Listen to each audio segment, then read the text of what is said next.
The Nexus of Learning Book Club is open to all, free to all. So if you want to, at the next meeting, which is on the 25th of April, invite others, please feel free to do so. Hello, everyone. I'm Richa. I'm a AI ML transformation leader with the 12 years of experience in AI-driven innovations, Gen AI, and project management. Beyond this, my work is also passionate to read and proud to member of a book club. Our last sessions, we go through with the superpower of book and human machines. You can go our YouTube sessions. There is a already recorded session is uploaded there. You can refer there. And today's session is on Gen AI and the AI revolutions. I am taking the part of the Gen AI, and the Lizzie will go with the AI revolution part. Let's start with the Gen AI. Before start this book, let me brief you about this book. Well, this is a generative AI in practice by the Bernard Merck. Is a comprehensive guide how to AI reshape the industries, highlight over their 100 real world use cases where they demonstrated about the AI driven creativity, automations and the innovations. Basically, this book is interfaces for the AI. It's just not a tech train. It is a economical and social revolutions which cover the industries like healthcare, marketing, finance, and design. And this book is showing the AI roles in enhancing the productivity and human creativity rather than replacing it. Today's sessions will build on these ideas, focus on the how the Gen AI work, it's like business applications, ethical concern, and the future potentials. Gen AI is not the it's a like branch of a AI that can be create the new content, including the text, images, musics, even videos. But this is a differ from the traditional AI because we mainly use the classification and the production here. Instead of Gen AI is produced completely new and the original output on the pattern that has learned that your sample is giving. Well, Gen AI is due to the advanced like deep learning, large scale data sets and more powerful computing. For real world example, you can say like ChatGPT 4, GitHub Pilot, ML, like generative AI is like to reshaping entire industries. Today, we can explore its impact and future potentials here. Now let's talk about how AI, Gen AI will work on it. Here, what we will do here at the core of the Gen AI, the deep learning model are particularly our large language models are there, like ChatGPT, this is generative pre-trained transformer as we know. These models learn the patterns from the massive data sets used to the like probability based productions to generate the humans like responses. And it will how it work like AI trained on the million of text images code samples is input is giving there. They will identify the patterns and structure in the data. Then when we give the prompt, it generates the output that align with the learned pattern. For example, when we give the chat GPT for predict the next most likely word in the sentence, while image model like stable diffusion predict the excel value based on your text input. Similarly, the AI tools are becoming more sophisticated, leading to a multimodal AI systems capable to understand and generating the across the multiple formats, text, images, even sounds or text generation, anything which is you like. Like when we are talking about the generative AI applications, so generative AI is disrupt the various sectors from entertainment to healthcare. Like when we are talking about the marketing and advertisement, AI generated ad is there, dynamic content creations is there, AI driven designs is there, even digital marketing is there. You need to just automate your marketing structure. They will be automatically as per the schedules start like doing marketing. When we are talking about the media and entertainment, like AI can written your articles, music compositions, video productions, deepfake technologies. When we are talking about the healthcare, there we will get for the medical imaging, like imaging, drug discovery, personalized medicines, and all. Here we have so many like use cases, education, software developments, and all. So many use cases is there. In business, we have some use cases is there. Like companies is already integrating with AI. As all be or knows, and they are streamlining the operations to enhance the customer engagement, because after all, the company target is to increase the customer clients to get the financial output. When here in this book you will get the real world case studies from this book, like Coca-Cola used to AI to eliminate the classically painting in the global marketing campaigning. BMW is using AI to design and optimize the car parts, reducing their material waste. And Switch, they fix AI accurate fashions and recommendations for the customer data. When these are the use cases, but when we are going with the ethical challenges, yes, there every before in traditional AI there is ethical challenges is there, and here also there is a ethical challenges is there. So the ethical challenge is not about the not only the AI, it's everywhere is ethical challenges is there. Like for example, bias in AI, since AI learned from the existing data, it inherent the societal biasing, leading unfair outcomes, misinformation or deepfakes is there. Maybe the job displacements is there, and intellectual property issues is there. For example, who knows the AI generating content? What happened when AI copy the existing copyright work? How we balancing the innovation with the responsible AI policies crucial for the ethical implementation is there. Well, this is the AI education learning part, where we can use the AI in education learning. This is the other use cases which I already told you, and that these are the ethical challenges. And yeah, with this is a implementation of AI in your business cases. For example, how to integrate your AI to your business. To should have to structure approach, like identify your business challenges, AI models and tools that fits your needs, train your AI, monitor your AI, and how they give the output. These are the uses here. There's a various technologies there, like quantum computing and AI in metaverses. These are the trends which are going on, and this is can be handled or choose by as per the need of the business or the customer users, professional and all. Yeah, there's a bit on the in here that AI revolutions is very everywhere is saying AI will take the job. No, AI will not take your job. AI will help you. It's about to upgrade yourself in your respective fields and the sectors, because the competition is going on. And yes, when the new technologies, whenever the new things will come, yes, there is some horror is there always. But yes, somehow AI will help you out. You need to list upgrade yourself, because in the future terms, AI will very required. And not only that Gen AI, might be possible some another AI will come, like Edge AI and all, anything will come soon. In the conclusion, Gen AI is a transforming industries to creating possibility for the business and individual. AI is not here to replace the, like I already told you, human intelligence, but it can enhance. But when we go to the moving forward, like business need to adopt the AI ethical and ensure the AI human AI collaboration at the center of the innovations. So that means AI is not just a future; it's happening now, because after this Gen AI, I think who the working on the AI, they know the edge AI is coming soon. Not in India, but yes, in other states and continent it will become soon, and the working. It's not in coming to the market right now, but yes, somehow the things is going on, and the sample and testing is going on. Thank you so much. It's interesting to see how we're all kind of at different parts of our journey in terms of our career path, the kind of job we do, find AI either a little bit difficult or threatening even, or very much embracing it, very much changing with the times. And I think it has to do with a lot of different aspects. What's happening in our company, for instance. Some companies still have a lot of rules against AI because they're worried about IP leaks, they're worried about biases, data breaches, and all of that. Other companies have embraced it. What are you seeing in your companies?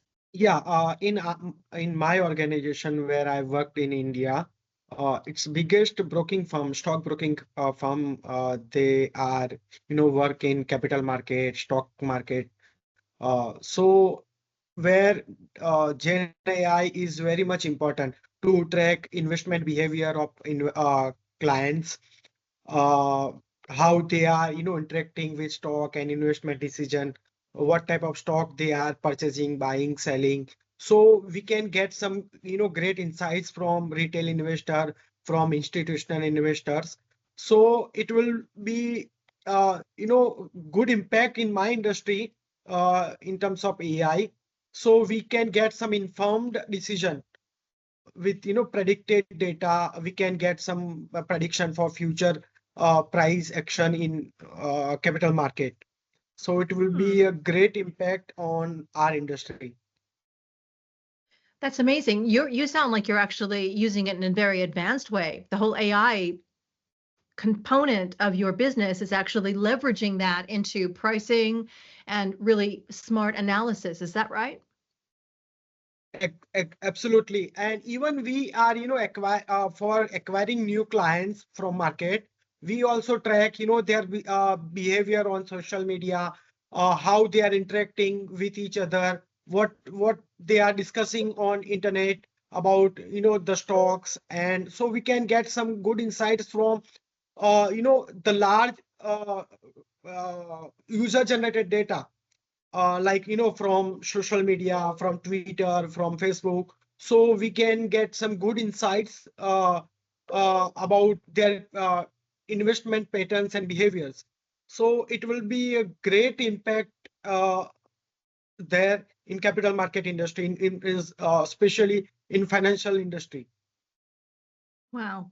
That's a great example of the future that comes. I think that also starts to impact consumer business because the more you can do the same kinds of things to get consumer sentiments, the concept of the high cost of both things like focus groups starts to go away because you can automatically go reach into those existing platforms and start to discover who's your most likely customer, what's their sentiment, how do they feel about your business, what do they think about your competition, all those things, right?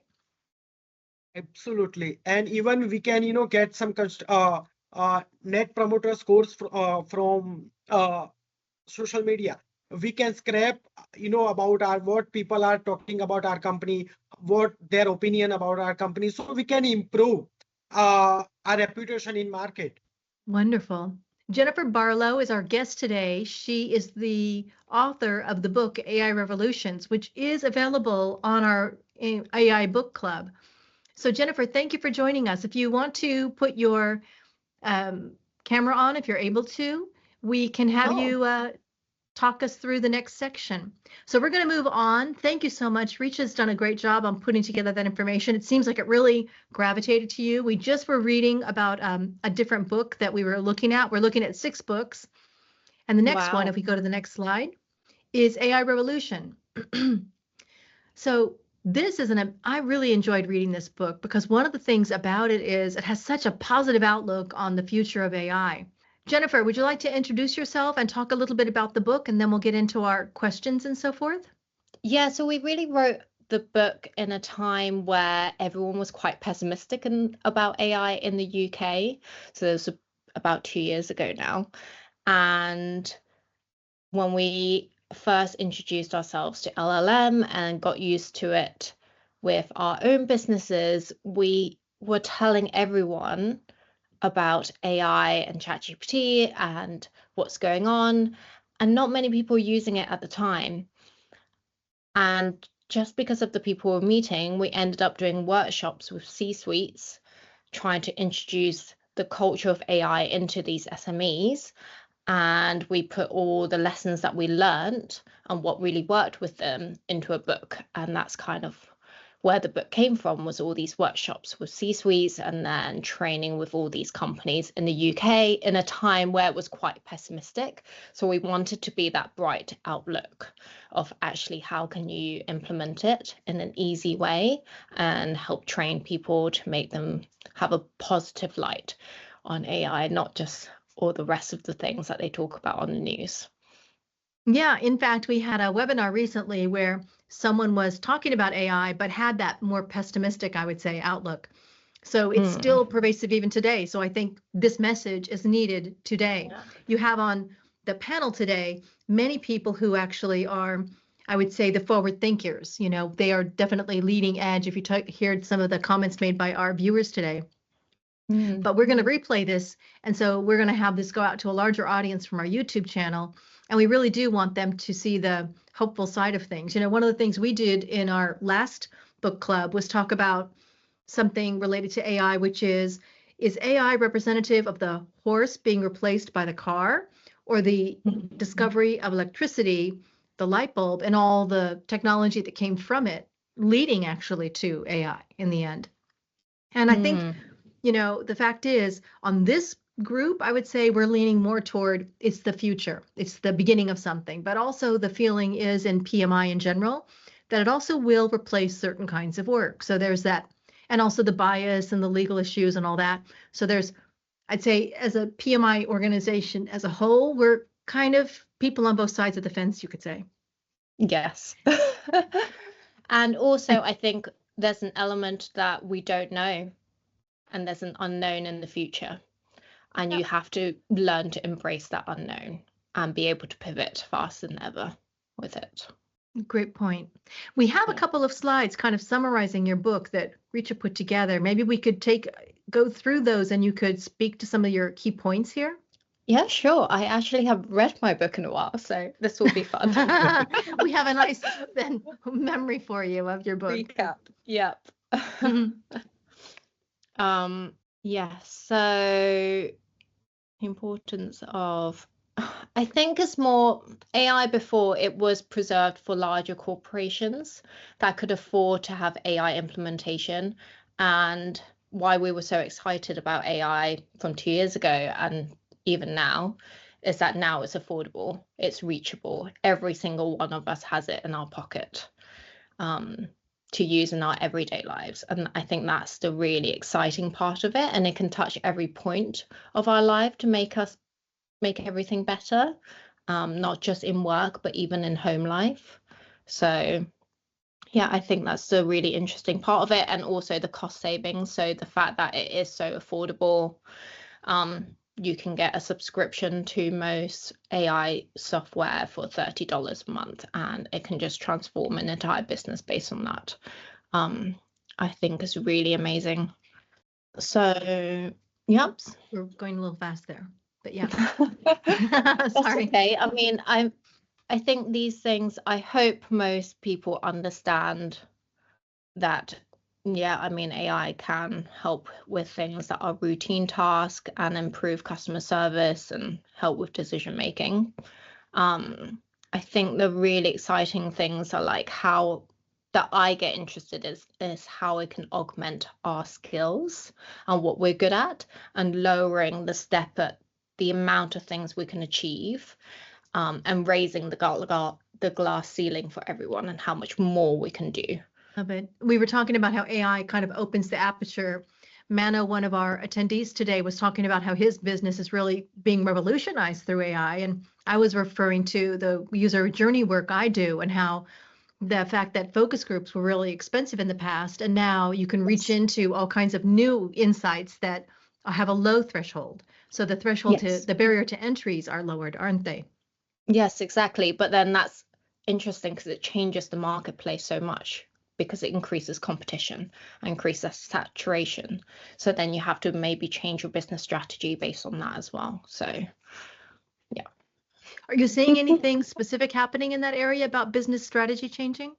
It really depends on the business. So the customers we tend to work with are ones that are in the more traditional industries, where they might have been reluctant to use technology in the past. And I'm really interested in how we can bring something that's so new into basically a dinosaur industry, and how just the tiniest bit of innovation can transform their companies in a way that they just haven't pushed for, because it's quite a stagnant business. So like manufacturing, construction, that type of thing. So I don't know what type of industries you guys are in, but they're industries where the margins are low, and there's only so much you can do. So little tiny changes for each person making their work more effective has quite a big effect on the grand scheme of things, basically. And it's very easy for them to just implement AI in one of few things and then for them to stand out from their competition. Right. When you have a low margin business, any kind of competitive play, change to your offering can make a difference between being disruptive and being basically behind the pack. Yes, basically. Okay. Yes. Interesting. Because it's industries that are so reluctant to embrace any form of technology. So just being a bit more open-minded makes you different to everyone else. Yeah, so AI can still be too expensive. I think this is something that I talk a lot about to my clients.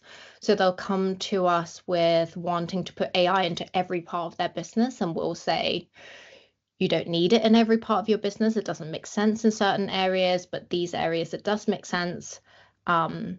And then procuring software that has AI in is quite an interesting point that we do with a lot of our clients. So there's a big difference with using software that have just slapped AI on top of it. What I like to do as an example is I'll show people PowerPoint with Copilot versus a software like Gamma, which is built with AI first in mind. And the vast difference in output is so different, and the cost difference is different as well. So it's like when you're procuring software, look for software that actually has AI first in mind, and also look for software that you can be close to the founders of the software so that you can actually help iterate on their product. Has been really helpful for our clients. And also look for software that maybe it's expensive now, but you know they're working on reducing the costs, and try and relook at it in 3 to 6 months' time, because the cost of the same software could have dramatically decreased. So put that in the timeline to plan for in the future for projects. Those are great so I tips. think those are the key things that I've really found with AI software procurement for businesses. How do you address the point about AI will replace all jobs? How do you deal with that? Because in a lot of these more mature industries, I think that is a huge fear. Yes. Well, I'm a firm believer that as long as there's problems, there will be jobs, because we are, as humans, we are problem solvers. We strive to always achieve more, do more, and there's no end to human desire. We always want more. We are consumist at the heart of most things. So I think AI will replace a lot of jobs. I don't think it's as quick as people think, but in certain aspects it's quicker than what people are ready for. And I think that's hard for people who are not ready to pivot. I think for the younger generation, where we are used to the idea of changing careers and being more generalists that are quicker to adapt, is easier, versus people who've been in their roles for 20, 30 years and they don't want to change their job title. So I think there is an aspect where it will replace jobs, but it's not going to replace all jobs. And people just have to be quicker at adapting and learning the tools. It's kind of like when I think fax machines came in and people learned. There was a woman who, instead of being replaced by the fax machine, she learned how the fax machine worked, and she learned how to fix the machine when it broke down. And then that was like her new job. Or when diggers replaced shovels, and then actually you needed 20 men to build that digger and service that digger versus 20 people to do the digging and do it much slower. It's like you just need to think of it. And the difficulty is that, like I said, there's just so much unknown and so much we can't prepare for, that you just have to learn the ability to adapt more than just the adapting and learning new skills, if that makes sense.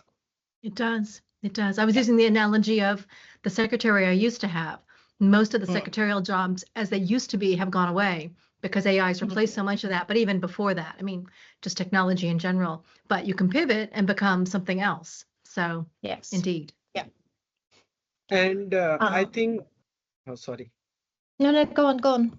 Yeah, and I think most vulnerable, generation is the middle managers. Like, last week we heard news about that Amazon is slashing 10,000 jobs in middle management. So they are in dilemma that, they are not able to upskill themselves, and companies are needing that, they should be upskilled, but they are not willing to change, or they are not willing to adapt the change in this Yes. AI revolution. Yes. And what I'm seeing at the moment a lot is that people are losing jobs and they are getting made redundant, but then there's also so many new startups that people are creating. So I think the new world isn't me going to get a job, it's me creating a job for myself via creating a new startup, creating a new idea, creating a new customer market. And that does take a different type of skill that I think some people would struggle with, but I think that's where the world is going. And I've got young kids, so that's kind of what I'm thinking for them, is like, how can I prepare them to be the most flexible and innovative thinkers and be creative for the future? Interesting. I don't know. That's just what I think. Yeah, it used to be that I think my parents had the view of you need to learn to love learning. So I became a lifelong learner. I think now the Yes. pivot is maybe to learn to embrace creativity, think outside the box, all of those kind of things, to look beyond are the Yeah. new kind of skills we want to teach the young ones. Is that right? Yes. And I also am a big believer in social skills because I believe people crave connection. And I think AI actually is going to create a huge void in connection in business. We're already seeing it with developers, where because one developer can use AI to be the same as like 10 developers, they're having much less human contact with other colleagues, and that's going to create mental health issues. So I think having a focus on actually the social aspect of things and how humans are going to crave connection, what is the marketplace going to need for that, what are the type of people with social connections going to be able to thrive in the marketplace and bring to that in a way that AI isn't, I think is important in the future. Wow. And you've also got these real world success stories. Is there one you want to highlight? So, I mean, since then, we've worked on a lot of really interesting projects. And I think the most recent one that I've enjoyed is I was working with a furniture company who was pitching for these £4 or £5 million contracts. And they used me and one of their junior interior designers to help them create sales pitch decks that traditionally would have used 6 senior designers. And they said they would have taken them a month to do it, and we did it in under a week for each of the pitches. And so far, they've won every pitch that they've gone for. Wow. Yeah, so that was quite a success story because people then, when they hear that story in the industry, say, "Oh no, but you've taken these jobs from these senior and designers." And I say to them, actually, no, we were creating a new market. They were pitching for jobs that never existed. We're creating a new economy of what didn't exist before. So actually, we're creating work in the future in a way that they wouldn't have been able to because they didn't have the manpower to expand and pitch for those other jobs. So yeah, I think that's one of my favorite success stories from the ones that we've done. That's a great example of the idea that are you shutting things down or opening up the aperture? And you're definitely opening up the aperture in that example, right? I think a lot of people have a fixed pie theory to the economy, but they don't realize the economy grows, and that's what the Industrial Revolution did, right? It grew the economy in a way that was never done before, and I think it will happen again. Great point. Do we have another slide? Yeah. Yes, I mean, all of that is true. So the other point I really love that we talk about in our book is people underestimate giving AI to every person in their company and having unexpected gains, and you don't know where that's going to come from.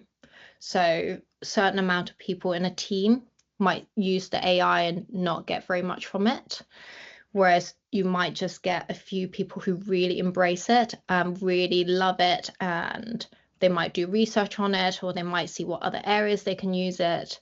They might find ways of using it that's just you've never thought about because it's not your role. And yeah, you just don't know who are the key people in a company that's actually going to use the AI to transform it. So giving it to as many people as possible and using the scattergun approach. Yeah, I think it's a really interesting point that a lot of companies don't do. And I find a lot of companies, when they do training, it's too generic. They have an AI person come in and they just talk about the general benefits of AI, but they don't sit down and work through people's workflows, and they don't encourage the creativity of using AI in different aspects of their work, and they don't continue to push it. So then people try it and then they forget about it, or they see training, but it's not really applicable to their exact workflow, and then they don't understand and then they don't use it. So I think more hands-on training is needed, and I think that needs to be a top-down influence, really encouraging that from everyone.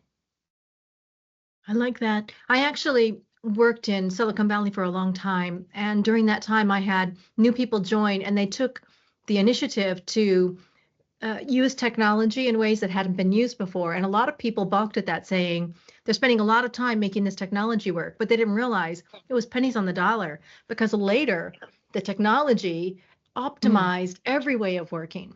And I think we're in that situation again, where you can also see the leaders of the future by the people who embrace it and then take it to the next level, something beyond even what management looked at. But you do need that culture. You need that culture of sort of what you see in Silicon Valley, the idea of adoption, testing.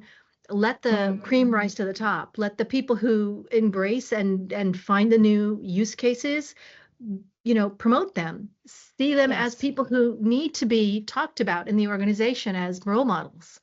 Yeah, exactly. And I think also giving people the space to test, like you say, because not everything works and AI can be unpredictable, but it takes time to work out what's going to work for your job or what's going to work for the department. So yeah, giving people the space to do that and then celebrating success stories within the company, I think is really important for the culture side of things.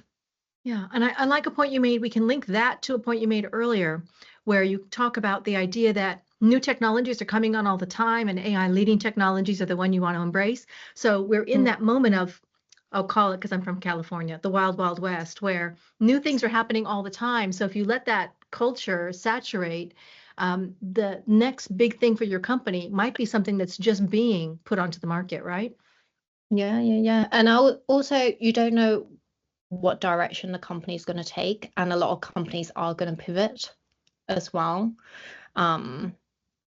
Like, I really like the Slack story of how actually Slack wasn't the company. It was just a thing they created to solve a problem in the company, and then that became the company, and then it's now been bought. I think this is the time where that sort of thing might happen for a lot of SMEs as well. Oh, that's great. I like that. Yeah. You don't know where the innovation will come from, and it will actually lead to new product expansion, kind of your scenario on the furniture and company. I think for a lot of SMEs, the data side, where previously it was very hard for them to manage all the data, actually the data now becomes really valuable because they can put it in an AI and sell that as a product. So I think that's an interesting concept that a lot of SMEs could look at as well. Excellent point. Can we go to the next slide? I think that's our questions coming up. Nope, one more. Ethical considerations. This was brought up in our last webinar quite a bit. Maybe you want to talk about a couple of these points? Yeah, I mean, I do still get surprised when people say, oh, I use AI, and then they're hallucinated. What's going on? And I'm like, yes, it does that. I have like a 20% rule, so try and use it for things that you can sense check and maybe 20% above what you are used to producing. And just make sure you can sense check everything, because it does make mistakes, and different LLMs are very different in their output and the amount of hallucinations they do, even different models within the same one. So, for example, with Claude, I find a new 3.7 sonnet hallucinates more than 3.5 sonnet. Yeah, I mean, it's just little things that you've got to try, and like different times of day makes a difference to how much it hallucinates, but being able to sense check your output is really important. And then also, I talk about it in the book. It's like try and think of AI as a human who forgets things, because human also makes mistakes. So if you're managing a human who makes mistakes, you know how to manage that. You need to learn how to manage an AI who makes mistakes. And I think that's interesting for project managers who might actually have to manage AI agents in the future, right? That's kind of part of the job role. So yes, learning how to put all that in your work, and what that looks like, I think is really interesting. The other thing I was going to say was there's different types of AI. So I don't know if you've talked about the more technical aspect of like AI information retrieval. There's the context that AI has. So like the longer your conversation is with AI, the more likely it's going to forget things, for example. And then different AI models have different amount of context that it can handle before it starts forgetting things. And then if you have AI chatbots, it uses a different technology to retrieve the information. So actually it should be very accurate to how much it hallucinates, and it shouldn't hallucinate at all. If it is hallucinating, then there's something wrong with the way it's been trained. And the information has been broken down and inputted into the system. So yes, so yeah, there's a lot you can talk about it. In terms of data privacy, if anyone is using it for business, just don't use the free versions, because your data will be used for training. If you have high security, it doesn't mean you can't use AI. Depending on the company you're working for, you can have AIs that are on your laptop, or you can have LLMs that are specifically built for like military, healthcare. It doesn't mean you can't embrace the AI revolution. It just means it might be a little bit more of a setup in the beginning. And then if you're using APIs for things like chatbots, they tend to only hold the information for 30 days and they don't use the data for training. So it's just understanding what all of it means and which avenue you're using and what type of company you're working for. To make sure that you're not breaching anything, basically. And then I'm also very transparent, and I think a lot of companies are now, about using AI. So the legal firms that I talk to, they will tell their clients if they're using AI to facilitate the work that they are doing for them, but they at the end. But oftentimes clients are picking AI for the decision making because it's quicker and cheaper for them in a world where legal advice is quite expensive. So giving clients choice, I think, is really important in that matter. Yeah, a lot of the tools I use actually say, do you want human intervention, or are you just going to let the AI give you what you're asking? And so Yes. Having that choice is really useful, but you're right, it's pennies on the dollar to just use AI and do your own sense checking. Yeah, exactly. We're almost out of time, so I just want to mention to the people on the call, if you do have a question for Jennifer, please do put a comment in the chat or just turn on your camera so we can get through this. So we have some more questions for you. We might have already touched on some of these. Maybe you could just look through them and see what other comments or questions did you make about either how AI can empower us, or how adoption can be improved. Let's just focus on the top couple of questions since we're about 4 minutes away from ending the call. No pressure. This has been really good. I really like talking about the topics in a more organic way by looking at some of the slides that Richa put together. Thank you for doing that, by the way, Richa. So thank you. Anything that speaks to you in terms of some of the questions that we took from your book? I can't actually see any questions in the chat. So if you can. Oh no, there's no questions in the chat. We're on a page, maybe you can't see it, but I sent you these questions in a separate version. And yeah, sometimes people are a little shy or need time to think.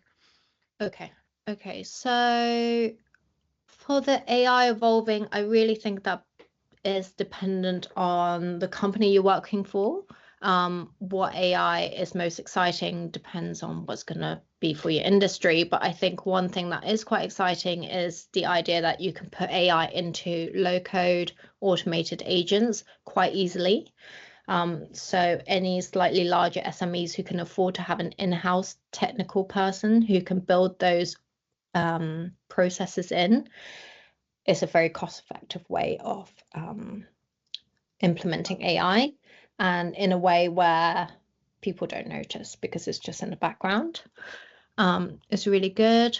The mindset shift, I think having it as you have to embrace it yourself rather than just ordering other people to use it, because otherwise you just don't understand it. I think having an understanding and using it to augment yourself, using it to brainstorm, using it as a friend to challenge your ideas in a time where you might not have someone to talk to, I think is really useful for everyone. Well, that's great. Let's take some questions real quick. Risha has something, and I think Mana wanted to say something. That, can RAG improve hallucination in AI models? Like, it's, generating automation from the result retrieved from AI. RAG is implemented correctly, you should have very little hallucination versus just having the information as context. But what often happens is that people don't process the information properly before they put it into the RAG model. And that's when the hallucinations can happen. Or if there's multiple things that it's trying to look at and then it doesn't get the right information. And just for background, can you explain the RAG model briefly? RAG model is just a method of grabbing information for the AI. So instead of just scanning, like if I read a book and I just scan it, I would be like, oh, okay, I think it's this. Whereas RAG is like, oh, you're looking at this specific chapter and you're looking at this paragraph in this chapter. This is what it says in that sentence. And it gives you that exact sentence. And you can actually dial it to how much you want the AI to get involved in the answer, or whether you just want it to give you the answer straight off the information that you put in. So how the person will approach themselves? Well, personally, I would just open an AI, so like a ChatGPT or a Claude, and start writing in what are the challenges, what are you good at, what are the things that you can move towards that it could be helpful in the future. So I actually did this with one of our employees who we were afraid that she might get made redundant because AI was going to replace her job. But us as responsible employers, we actually used AI to put in all the things that she would be good at. And then we paid for all the courses to help her to train in this new role that we knew AI wouldn't replace, and it was a growing sector that she could move into that she would be very good at. So I think anyone could do that. Put in your skills, put in what are the growing industries that AI is not going to be able to replace in the next 5 to 10 years, and use that to brainstorm what are the training, what are the courses that I can start doing to prepare myself for those type of roles. Wow, Jennifer, I have to say that means your organization's really leading by example in this space, and I love that. That's a great takeaway for us as managers. Thank you so much for joining today, Jennifer. It really added something having you here to talk about your book and also some of the things you're seeing. Let me just close quickly by saying Women in Projects Network brings you the book club. If you'd like to join us at our upcoming book club in April, we'll have more content for you. April 25, again, we'll be starting at 11:30 CET. And we also have webinars coming up that we'll be talking more about. So if you join the book club, Jennifer has very kindly given us her book for free as an ebook, which you can download from our book club website. We'd like to thank Jennifer for joining. Thanks so much to Rika for putting together the meeting, and of course the Germany chapter and Martin in specific because of his work in helping us make this work possible. So we'll see you at our next book club, and I will wish you all a very good week of reading about AI ahead.